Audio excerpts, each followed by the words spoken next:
Welcome to the Executive Hub. My name is Amanda Rogers, and I am the host of the velocityHUB Executive Hub series, where we have interactive conversations with executives about strategic and high-level business concepts, as well as the tactical, day-to-day actions for getting stuff done and driving organizations of all types.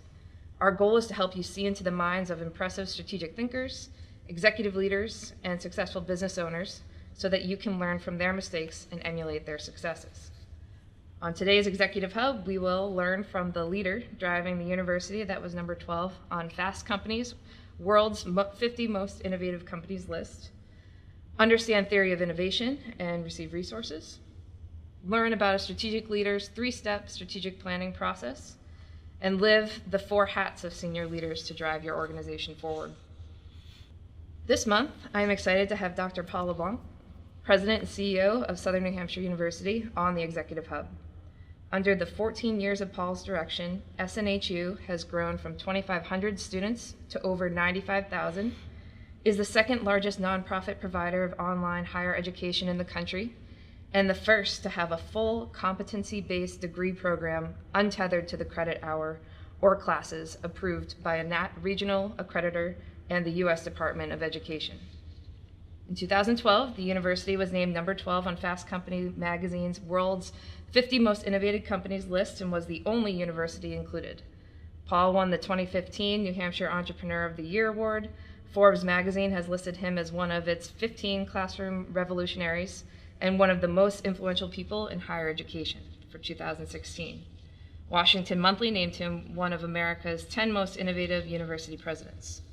He was most recently served as Senior Policy Advisor to Undersecretary Ted Mitchell at the U.S. Department of Education, working on competency-based education, new accreditation pathways, and innovation. He also serves on the National Advisory Committee on Institutional Quality Integrity and on the National Academies of Sciences, Engineering, and Medicine's Board on Higher Education and Workforce, and served on its Committee on Quality in Undergraduate Education.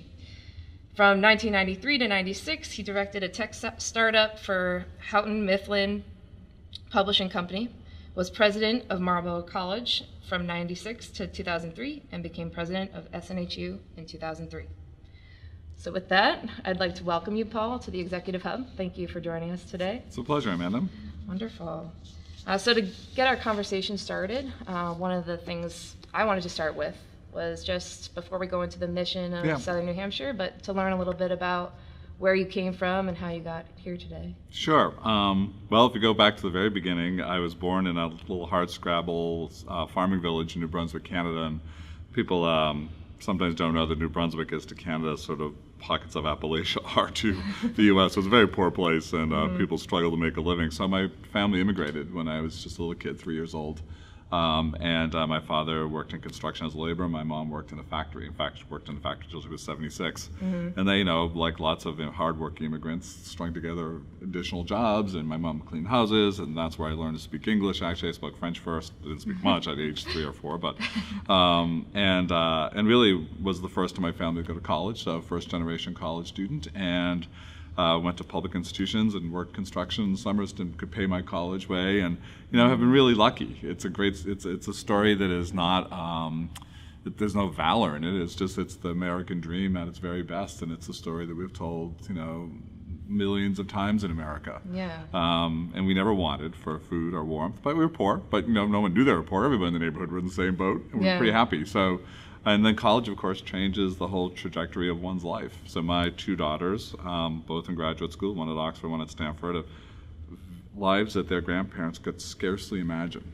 And what was the thing that made that possible? It was my access to affordable higher education.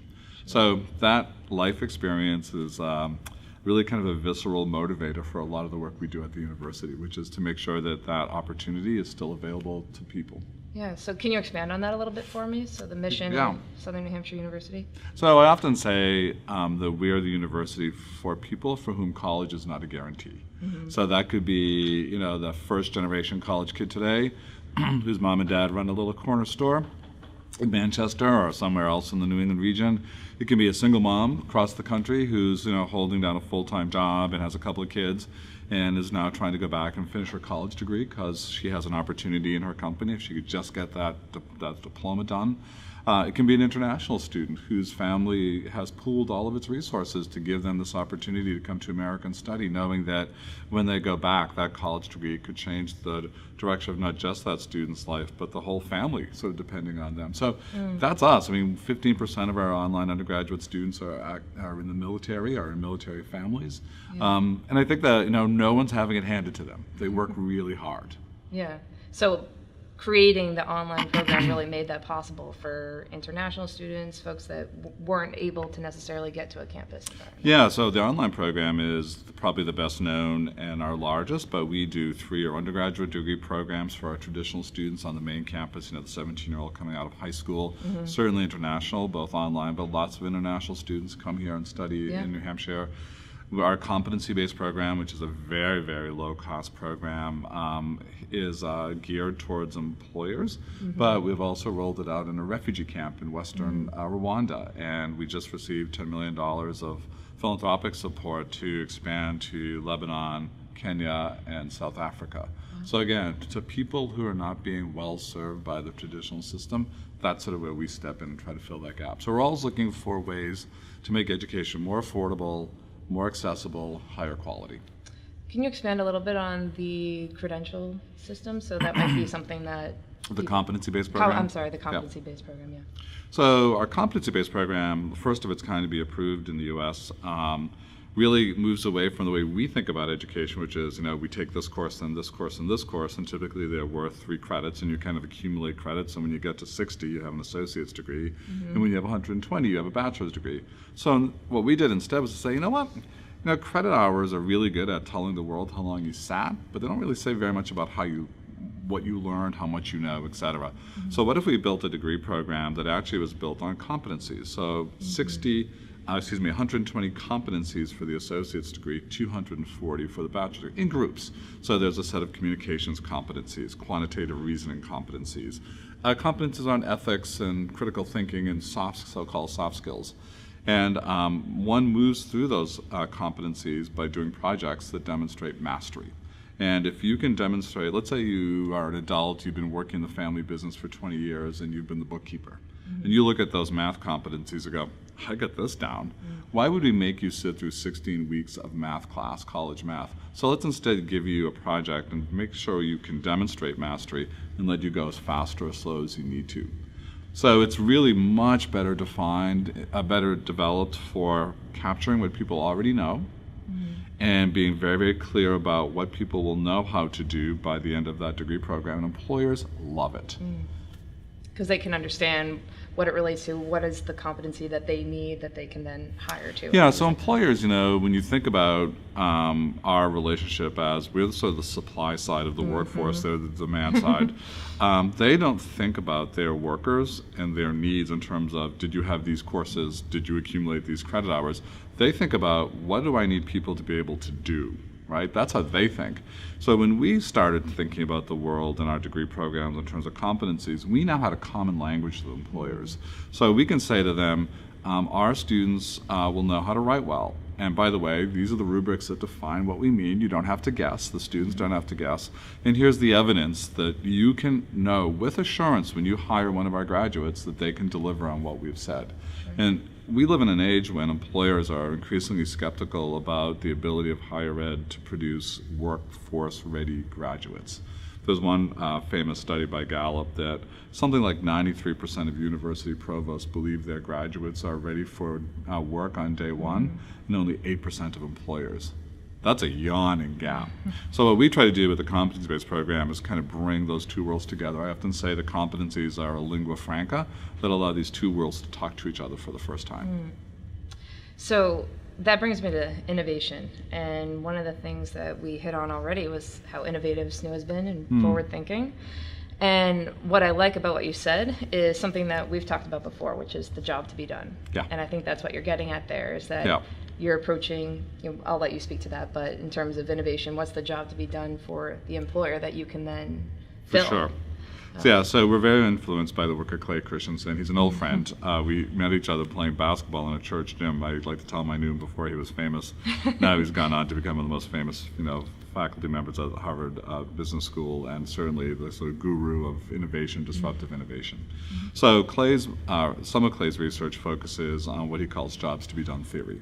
And the notion is pretty simple, which is that if you as an organization, whether you sell a service, a product, whatever you do, the people pay you for something, they're paying you to get a job done.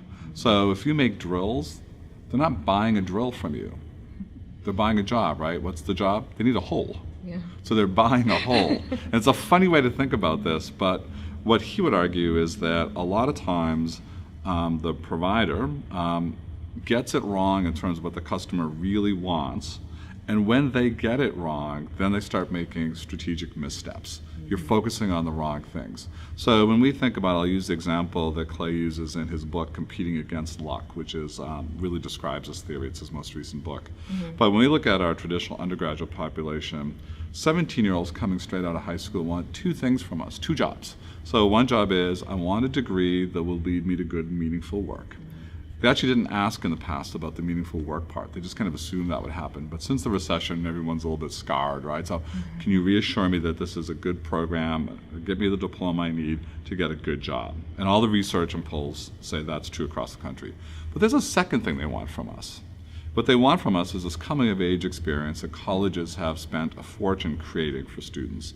So that's everything from student organizations, the ability to study abroad, to play sports, to be on a team, to run for student government, to be in the presence of full-time faculty and staff who can be your mentors, because they're coming in some ways to grow up. And the transformation is astounding. And everyone who's ever sent a kid to college will say, at the end of the first semester, they were blown away by the differences. By the end of 4 years, it's amazing. So it's an expensive proposition, and it's harder and harder for many families, but it's one that people still want for their kids. Now let me just shift the lens a little bit and say, well, don't our adults in the online world want the same thing? And I would argue, no.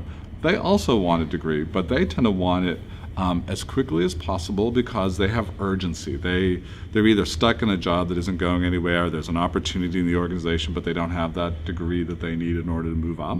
So they do want a credential for the same reason, better work, but they have had all the coming of age they can handle.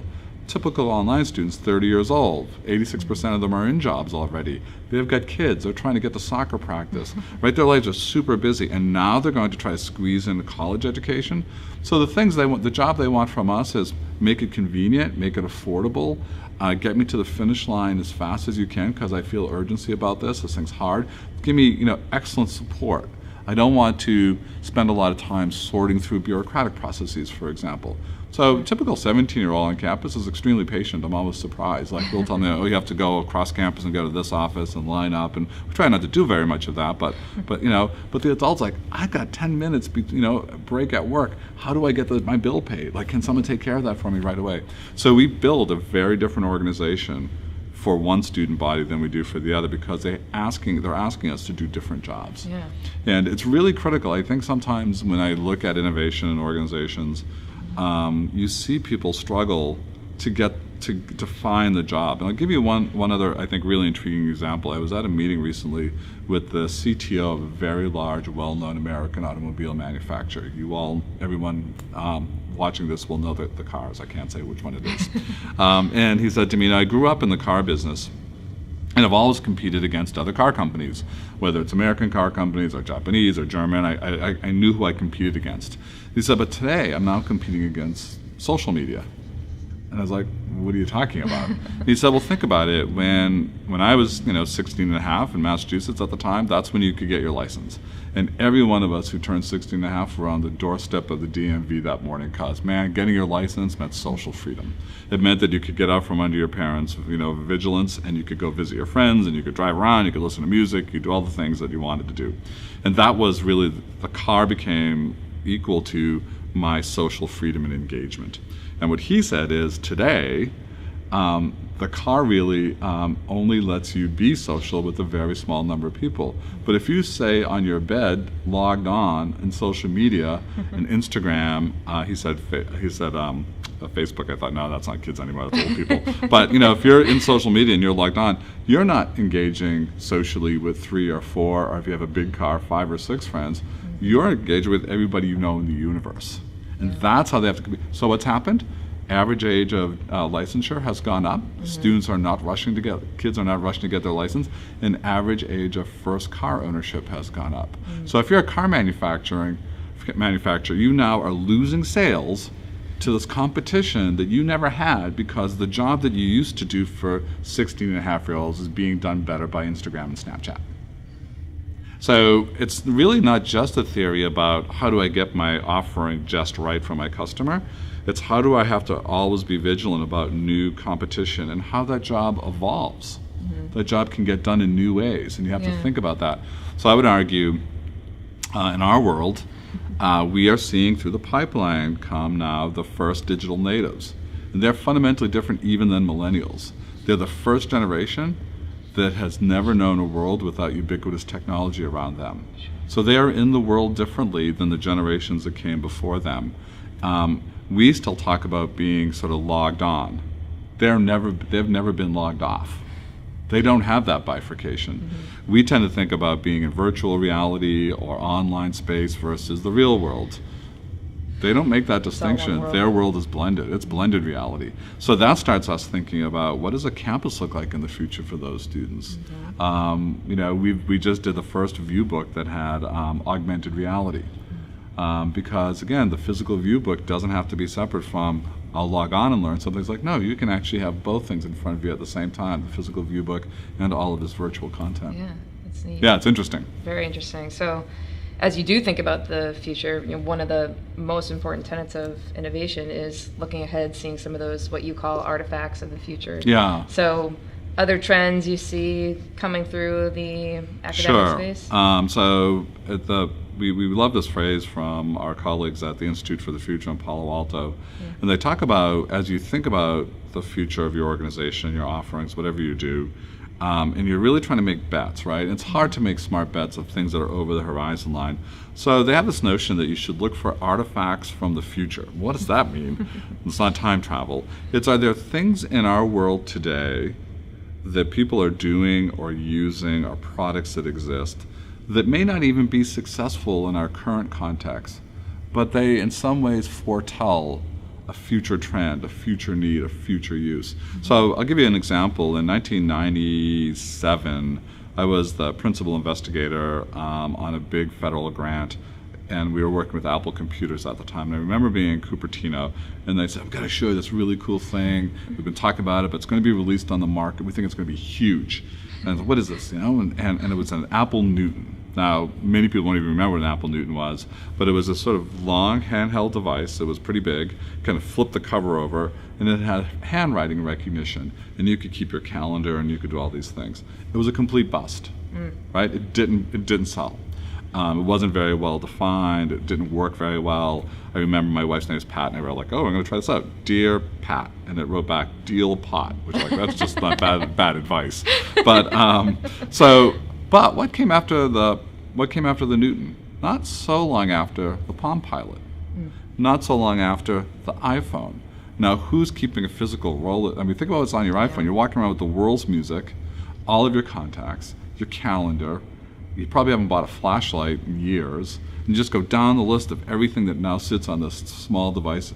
And if you think about it in that context, the Apple Newton, a failed product, was really foretelling a whole new line of products that now give us ubiquitous success stories. So when I think about what are the artifacts of the future, what are the things we think about, we think game playing. If you take a look at just the amazing sort of, online games are now a bigger industry than Hollywood.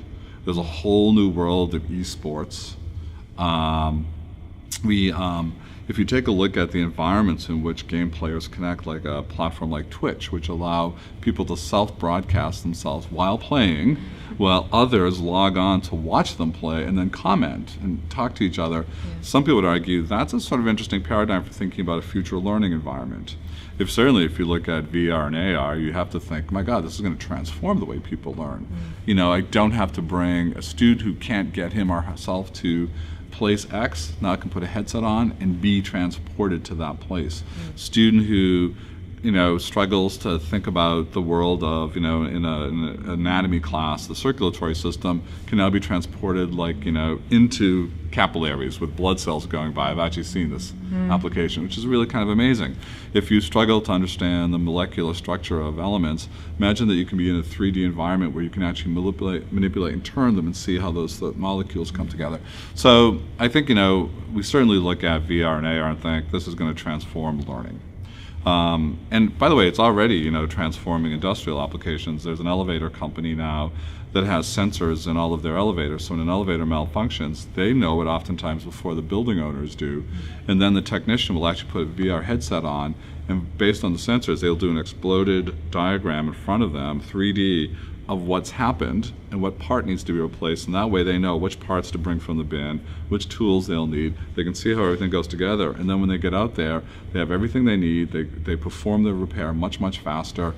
Everything works better, right? So think about all the applications that we'll think about. So on anybody who's watched young people especially playing in immersive games, not only will think about VR and AR, but really the whole world of gamification that gives you this delight. And I mean, can you people play games for hours. Sure. What learning experience encourages the same level of engagement? It's a rare one, right? So imagine if you could delight and engage in the same way, in the way that people learn. So I think we'll look at gamification. Certainly AI. There isn't probably an industry that isn't going to be touched by it. It's happening very, very fast. As I think you mentioned, Amanda, I sit on the Academy's board on higher education workforce, and we talk a lot about the impact of AI, which will be profound, not just in terms of robotics and the kinds of things we imagine kind of in the physical workplace, but a lot of white-collar jobs. And there are some predictions, the more dire ones, that suggest that 47% of current American jobs will disappear in the next 10 to 15 years. We're not ready for that. We have to think hard about what that looks like. And in that world, where technology either supplants human workers or amplifies, in other words, we think about machine-human hybrid work, what are the jobs that only humans can do, right? What are the distinctly human jobs so we know, for example, that IBM's Watson now is demonstrably better than your physician at diagnosing your illness. That's not an argument, right? That's true. We pay physicians a whole lot of money and spend years on training to be good diagnosticians. But now we have a computer that can do it better. So that theoretically, arguably allows a physician to focus on more human things, like actually talking to their patients in a way that few of them feel like they have time. And while we pay a lot of money for physicians, we don't pay a lot of money for hospital social workers or nurses, or at least not as much. And yet, if Watson comes back with a cancer diagnosis, God forbid, you don't want the computer holding your hand to say you'll get through this together. You want a human being holding your hand to say we're going to get through this together. So I think we'll start to think differently about what matters in the workplace and what we value and what we pay for. Sure. And then data, of course, and data not just in terms of the way we collect data around people and the way that Google collects your clicks and all of that stuff, but also the sense of the internet of things, sensors and everything. So ubiquitous data around us, and that raises all sorts of ethical issues around privacy. And there's a generation of people who, in some ways, have sort of said, shrugging, like, I've lost my privacy already, I don't care. I use Clear. I don't know if you've used this at the airport, but rather, I don't even do TSA pre-check anymore. I sort of walk into the Clear line, and they use biometric data, and they walk past the TSA guy and go right to the conveyor belt. I'm giving up some data here, right? I'm giving up my fingerprints and they do optical as well. Okay. The technology is racing so fast. I fear that we are not, as a society, keeping up with a lot of its important ethical dimensions, human dimensions, and impacts for the society. Mm-hmm. Well, that's great. Thank you. A few things that I picked out. When you talk about technology, the gaming applications, whatnot, what I like about that is that so many people learn differently. So You can learn by hearing, you can learn by observing, But what you're talking about is learning in an experience. And Yeah, an immersive experience. Yeah, exactly. And I think Yeah. that's pretty valuable.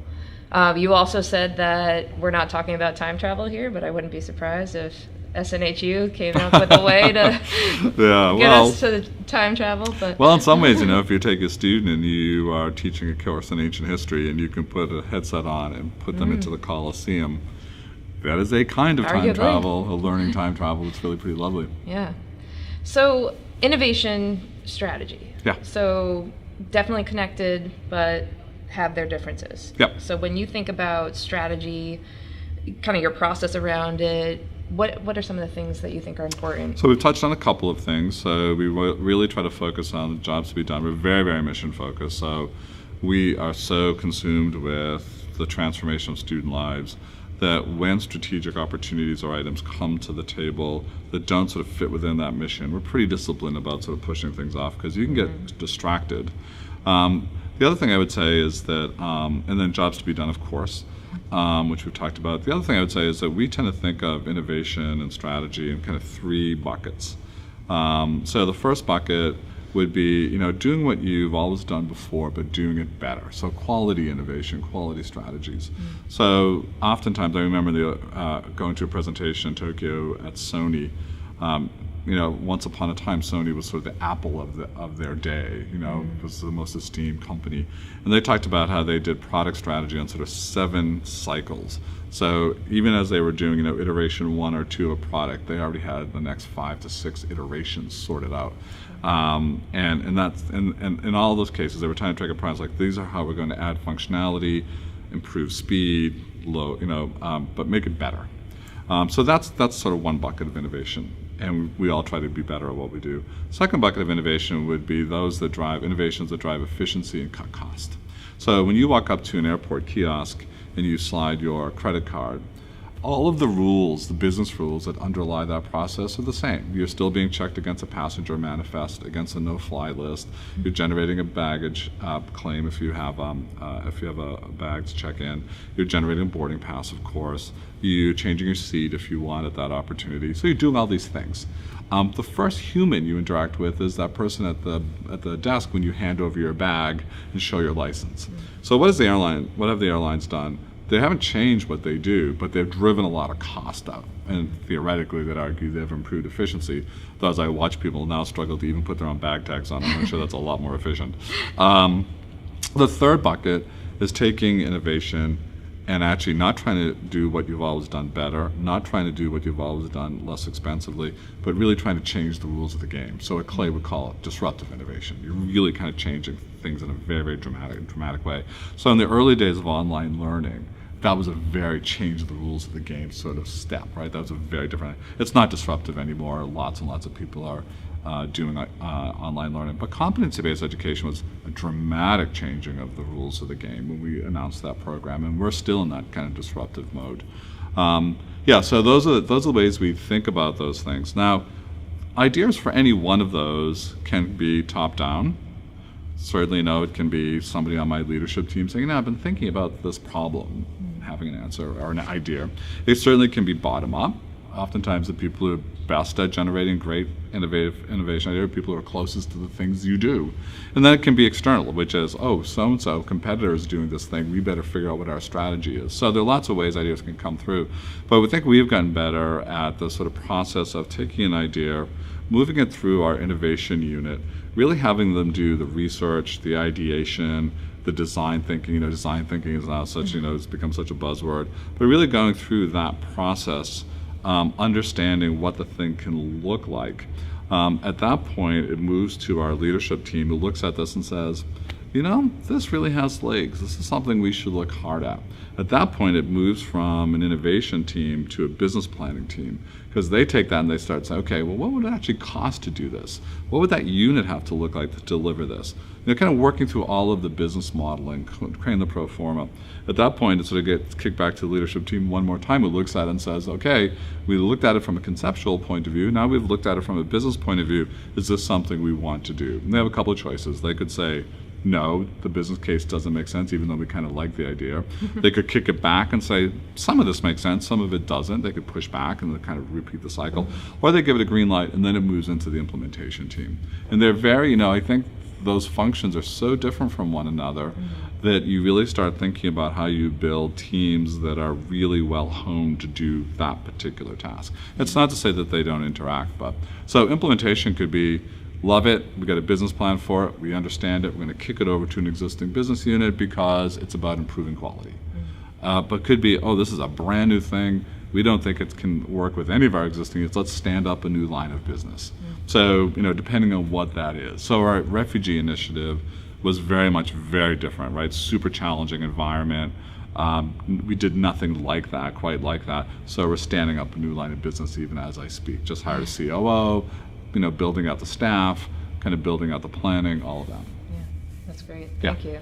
So innovation strategy definitely helped you get from 2,500 to 95,000. But I would argue that a big part of that is also leadership. And so I'd love to hear a little bit about what you think is important in terms of leadership and how you've helped to lead this organization. Yeah, so I think I definitely have a theory about leadership. It's influenced by a guy named Terrence Deal. He used to be at Vanderbilt, he still may be at the Peabody School.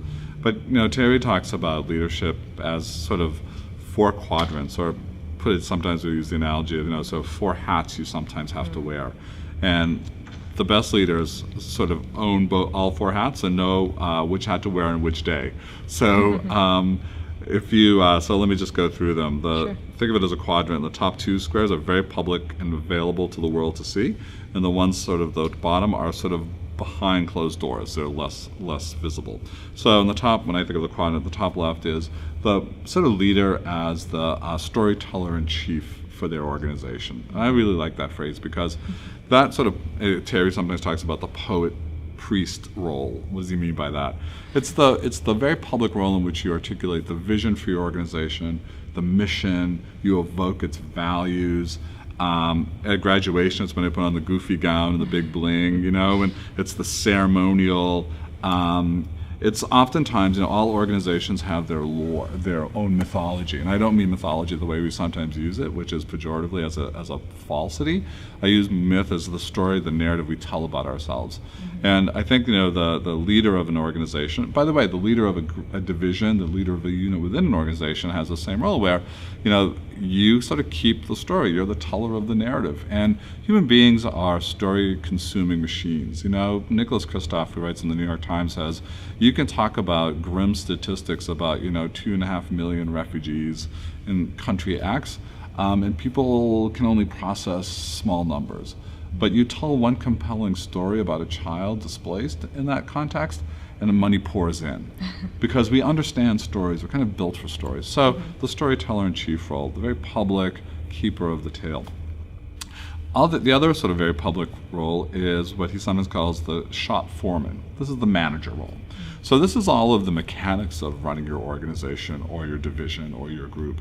So, your ability to plan, to do budget, to handle personnel matters. It's keeping the trains running on time. And sometimes people make this distinction between management and leadership, these 2 things I've just described to you. I would say, look, if you're just a leader, you're just a good storyteller, but you can't actually run the business if you don't, and you can't sort of just do the compensatory, well, I'll have a COO to run the business. Like, no, you can't really work with a COO if you don't really understand, if you're not in it. Doesn't mean there aren't people who might be better at it, but you have to be in it. Below the surface, the other 2 roles, one would be what he sometimes calls the maternal-paternal role. So this is the role of when you mentor someone. This is when you call somebody in and you close the door and say, you really screwed up, and I'm going to kick your ass if you ever do it again, but I'm not going to write you up, right? So, and I'll come back to this example in a moment because I think it's a really good illustration of how you have to distinguish which role for which time. So this can be, it's when the person who has been killing themselves on a project and are exhausted, it's the ability to sort of see that, observe it, and say, hey, you need to be out of here. You need to take some days off, be with your family, get out of here, right? Like, it's not a formal process. It's not, putting in for vacation time. It's like, no, you leave now, right? And it's kind of the caretaking role. It's often where we need the highest level of emotional intelligence. And then the other one is sort of what he calls the sort of savage village chief, which is the politics of the organization. And while, if you have a lot of that going on, it's probably not a very healthy organization, but you're naive to think that any organization is without its politics. And it's your ability to navigate that. So it could be the territoriality going on in a team of which you're a member. If you're the leader of the whole organization, it could be board politics. It could be that new, activist board member who now is making your life difficult.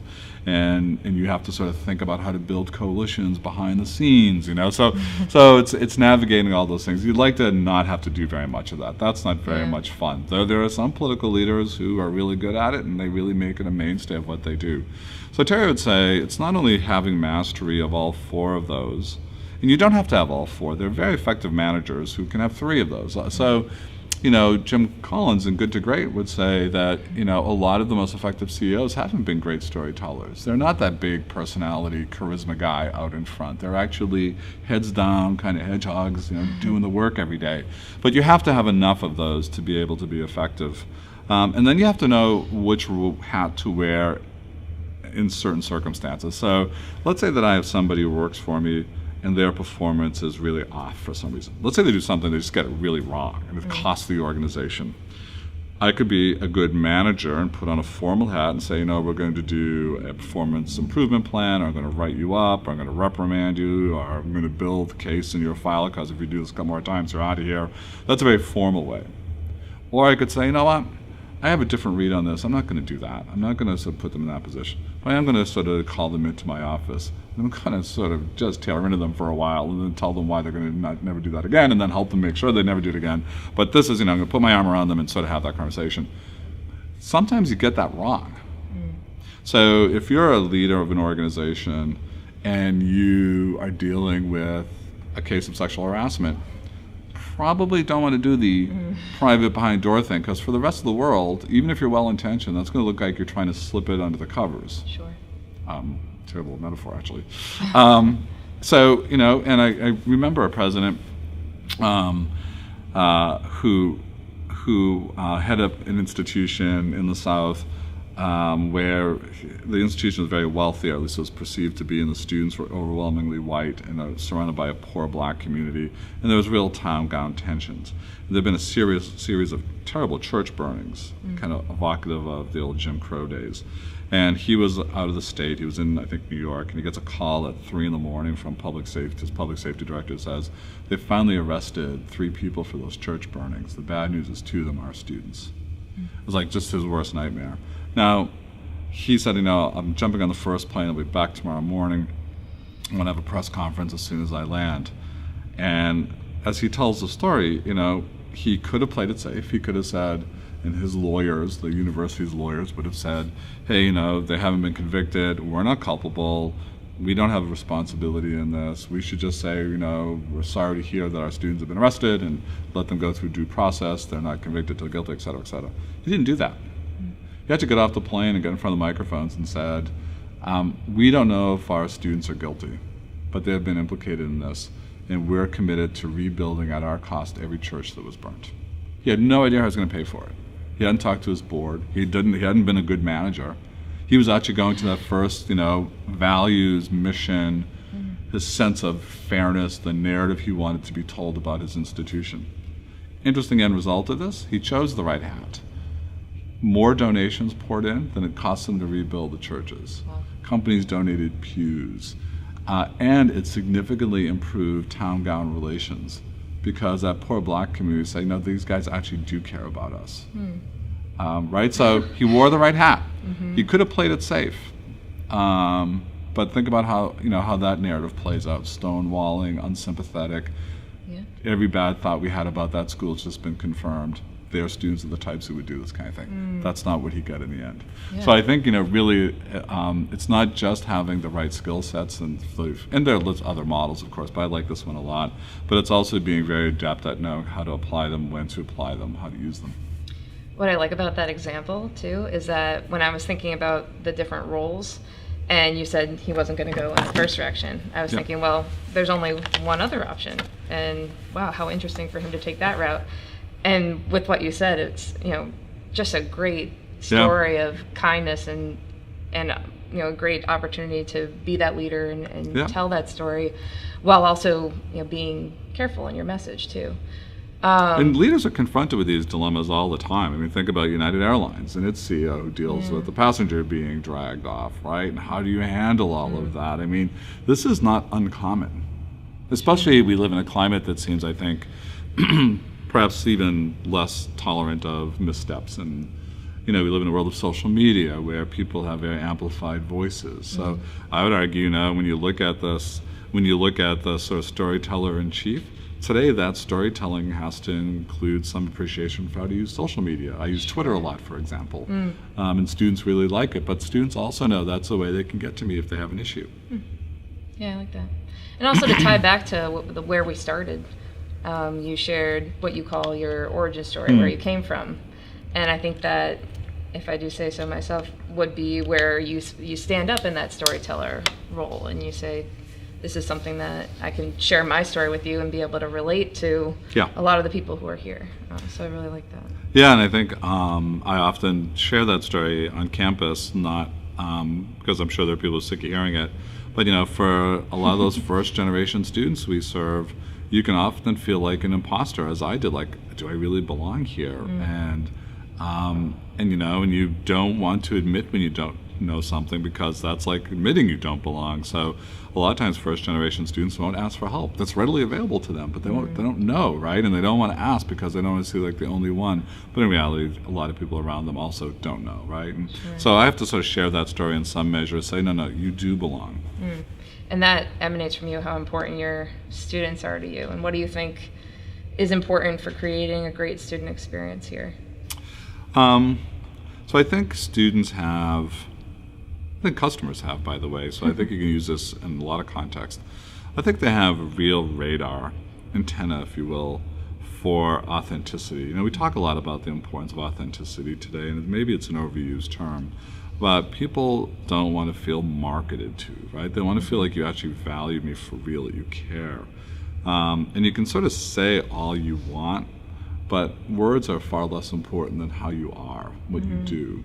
So I use this example sometimes with our people, as we close in on 100,000 students, we would be extraordinary if we were on top of our game in 99% of our interactions, right? Who's that good?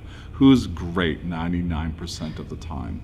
Which tells me that on any given moment, there are 1,000 unhappy students. 1% of 100,000 is 1,000 unhappy students.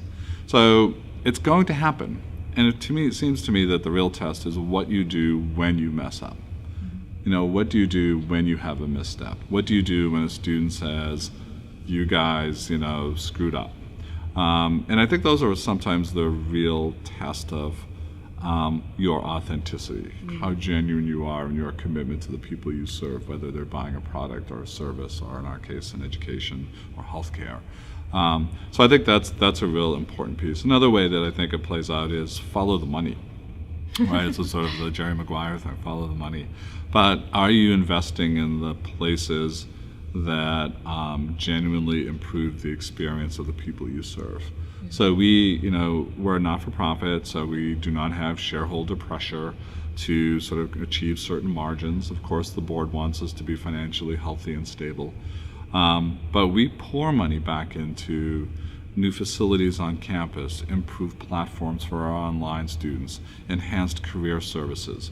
And that's really critical. And I think getting that right balance, and I think I have a lot of sympathy for people who head publicly traded organizations or companies, because I think the expectation, the pressure, short-term, short-sightedness that comes from quarterly shareholder meetings, reports, earnings reports are really, really tough. And when you look in my sector at higher education, there's a lot of maligning of for-profit higher ed providers. And I will say that they're not necessarily bad providers, but many of them were under pressure to continue to have these big growth margins and big sort of earnings.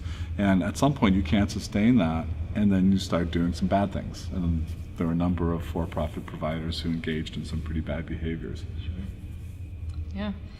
So I think the last thing is always do the right thing. Like, do the right thing for your students. Do the right thing for your customers. And that's whether it's you know a way to improve what you can do for them. Do it. Mm-hmm. They have an issue. You messed up. Fix it. Yeah. Thank you. So I think in that whole conversation you talked about a number of different jobs to be done. And one of the things is the experience of a career, finding that next position, things like that. Yeah. So I'd be really interested for folks that are interested in working in the academic space, based on your career path over the last 14 years here at SNHU, and then even back further than that, what's some pieces of advice that you would give for young people who are looking to grow in the academic space? Yeah, so I think this is a space that works best for people when you really do have a deep mission focus. Mm-hmm. And it's not to say that that's not true in other endeavors, but I remember being on a flight from New York to Boston on the shuttle, and I was sitting next to this guy who was, early in his career. He had a great pedigree. He was charismatic. He was super smart. Like, thoroughly enjoyable flight. And when I asked him what he did, he sold soap, hand soap. He was the head of that product line for a very large company that you and everyone would recognize. And I thought, there's dignity and honor in most kinds of work, and certainly, to the extent that his success in this work made sure that people had jobs making soap, selling soap, gave their customers good products. But I thought, I don't know, does the world need that much soap? I mean, I'd be happy if there was 3 brands.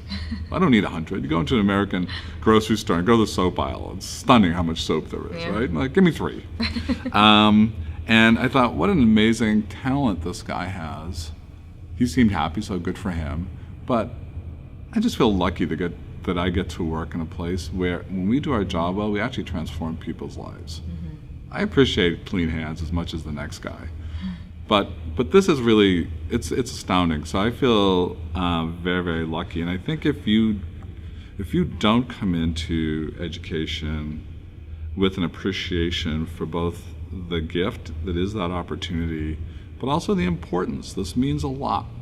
Mm-hmm. I think if you have a college degree, and most people who come to work for us do, you can sort of almost start to take for granted that was actually a very big deal. You might forget how big a deal it was for yourself when you walked across that stage, or for your family, or the sacrifices that people make. If you're paying your college debt still, you're probably very aware of what a big deal it was.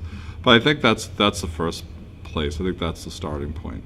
I think what we look for here is curiosity.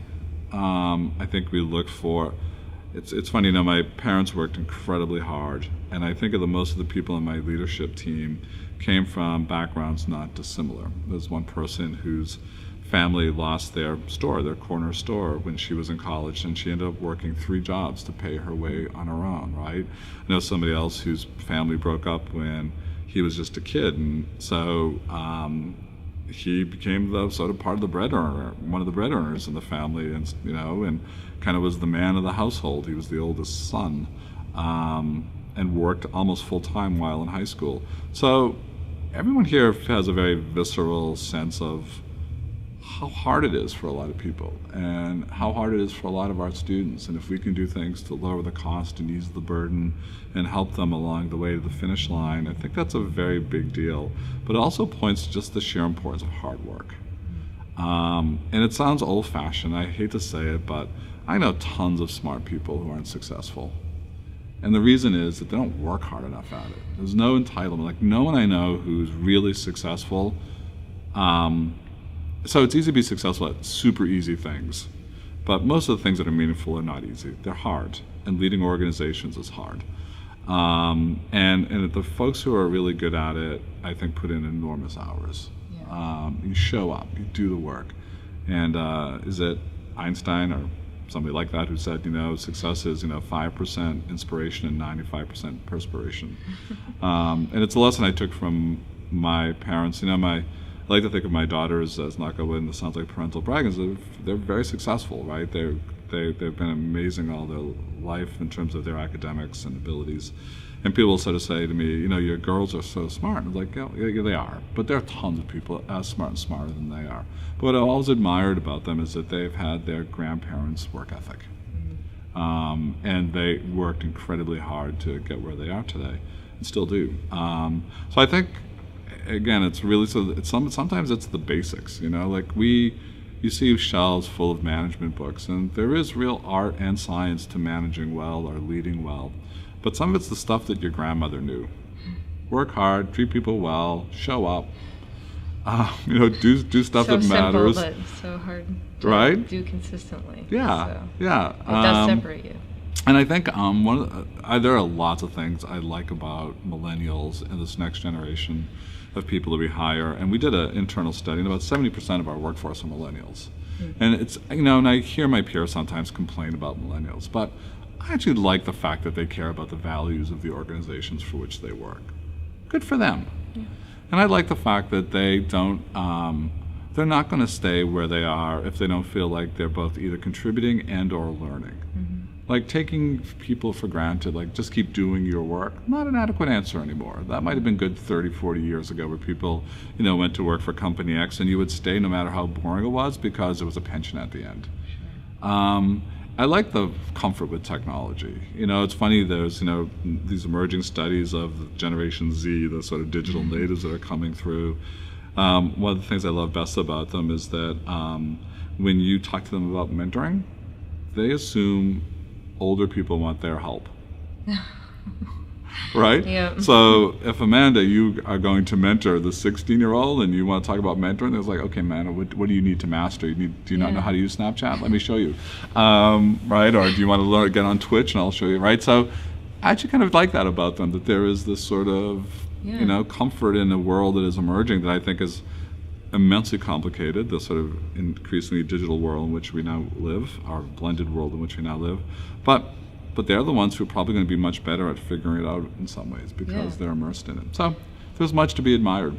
I would say that there's obviously a wealth of knowledge, wisdom, experience that we can share with the upcoming generation, but there's plenty that they can teach us. So Absolutely. It's kind of a symbiotic relationship. And I think they're hungry, by the way. I think, I say that about their mentoring, but I think young people are hungry for people who have faith in them. I just said I think students have an antenna for the authentic. I think they know when you actually really believe in them. And believing in someone is not making it easy for them necessarily. Sometimes believing in them is holding them to a higher standard because you know they can get there. But that you'll also be at their side to help them get there. Yeah. I think sometimes we do people a great service when we let them stay in a kind of poverty of aspiration, right? Physical capital poverty is tough, but a poverty of aspiration is a terrible thing. And I think sometimes, helping people see that they can be more than they think is really a great gift. Yeah. I found that maybe the core to that is showing that you care. So I think it can be incredibly easy to say to someone, this is what you should do, and this is, but to actually show that your genuine mission is to support them. Yeah, like, I'm trying to remember, there's a TED Talk on radical candor. Okay. And the idea being that if you have, that we all need somebody who can, in conversation with us, bring radical candor. But it only works if you know that person believes in you and loves you.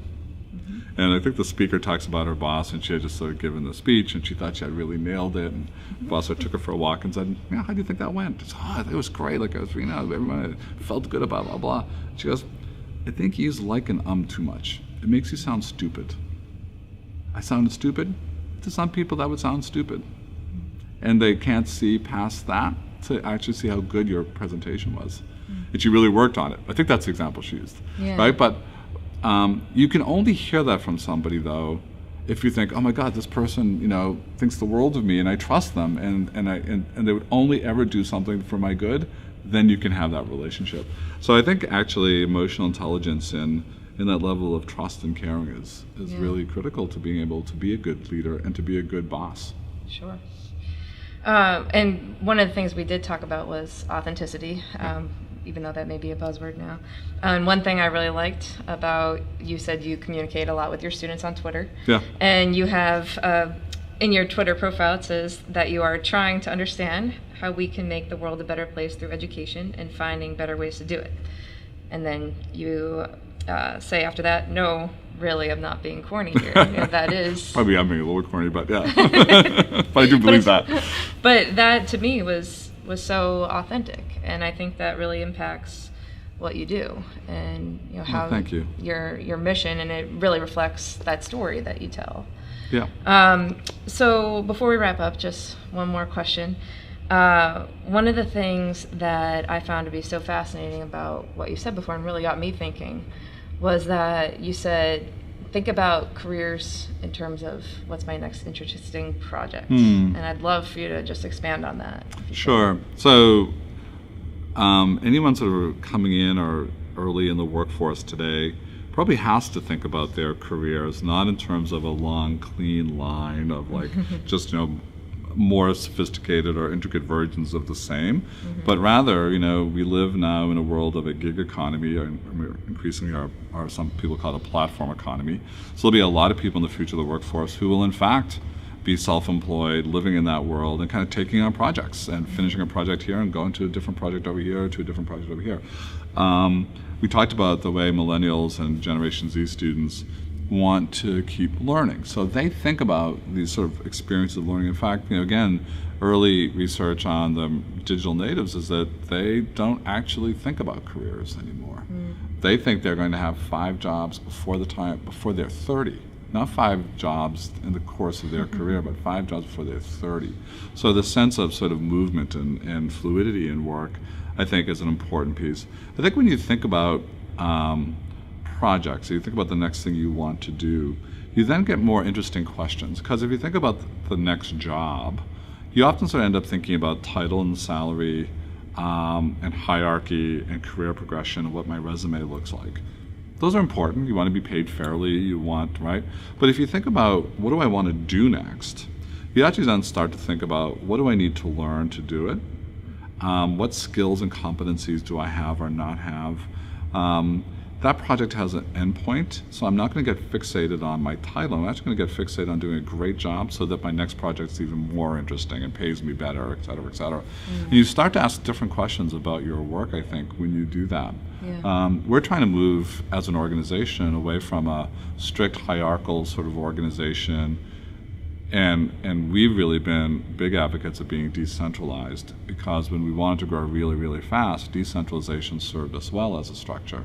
Now we're talking about a more interdependent organization where what we do are really think less about our silos, our lines of business, and think more about the projects that people work on. And here you need to be comfortable saying, for this phase of a project, I'm going to actually be the leader, and they'll have contributors and supporters, and people will come in and play the different roles.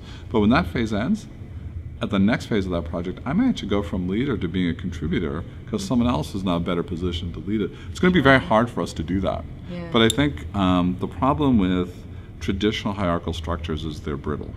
So every time you need to shift or respond as an organization, because they're brittle, you kind of blow them up. You reorganize, you bring new people in, right? You sort of, and that's kind of where we've been. But in our highly volatile world where things are moving very, very fast, there's more uncertainty in the world, you want agile structures. You don't want brittle structures, you want agile structures. You want structures that can adapt and be responsive and be quicker and faster. And I was talking to somebody who was talking about another university who's trying to do things online. It would be a competitor for us if they could be successful. This person is the CEO of a very large company in that space, and he said, oh God, if those guys weren't so siloed, they could be killing it. They're squandering advantage and opportunity because they can't play well internally. And when we were growing, that was okay because we wanted people to be able to not be hindered by consensus building and the other things that come with interdependency. But I think now as we move into the next phase of this organization, we're having a lot of really interesting conversation about how we're organized. So rather than the traditional org chart, right, kind of top down, blah, blah, blah, blah, blah, blah, with all of its sort of silos, we now have our leadership org chart as a square, and in the middle are projects. People contribute to those projects in various ways, and they go in and out of them as they need to. Yeah. It's a different way of thinking about the work of the organization. So, work in progress. We'll report back in a couple of years because this will not be a quick process. Yeah, and what I like about that is that one of your first comments was that, let's say, the digital natives or the millennials that are coming through are looking, they may have 5 different jobs by the time they're 30, but that doesn't mean that it's in 5 different organizations. That No. It could be 5 different projects that are Yes. 1-2 organizations. And I'll give you another version of it, which is you could have the same job theoretically for 5 or 10 years, but that job could look dramatically different every 3 years, every 4 years, every 2 years, depending on the way the world has changed and technology changes that job, et cetera. Yeah. So I ask people all the time when I'm sort of, giving large talks, I say, look at how many of you have been in a job for 5 years or longer? A whole bunch of hands go up. So let's take the 5-year mark. To what degree does your job today look really like it did 5 years ago? No one puts their hand up, right? Because technology is changing everything, the skill sets we need change. So we have to be continuous, it's a cliche, but we have to be lifelong learners. And I think, the old days of having very clear career paths and having the kind of paternalistic influence of your company that sort of dictates what you need to do next, you're going to have to be self-curating now. You're going to have to be a curator of your own career, of your own sort of next thing. And that means, I think, really finding the tools that help you understand what you're good at, what you're not good at, what you need to be good at in the future, and then finding ways to get that. So the old days, we think of higher education was built for an industrial system in which people were expected to die by 65. Thank God that's changed as they get closer. Yeah. But today, when you think about digital natives, they're now coming into a work world where life expectancy is likely to be 100. And the old model where, let's take a bachelor's degree, you take 4% slice of that 100 years at age 17 and think that would be good enough for the rest of your world. I mean, that's just, how silly does that sound to us now? So I think we're going to see a world of education where people certainly get the education they need in high school, coming out of high school, but it may not always be a bachelor's degree at the outset. And it may be that they will dip in and out of education as they build their skill sets, as they build their competencies. So it'll be really fun to sort of see how this model emerges. Yeah. But in that model, you as an individual, for good or bad, will have to be much more responsible for your own learning journey. Wonderful. Thank you so much. That was My such pleasure. good It's fun to talk insight. about.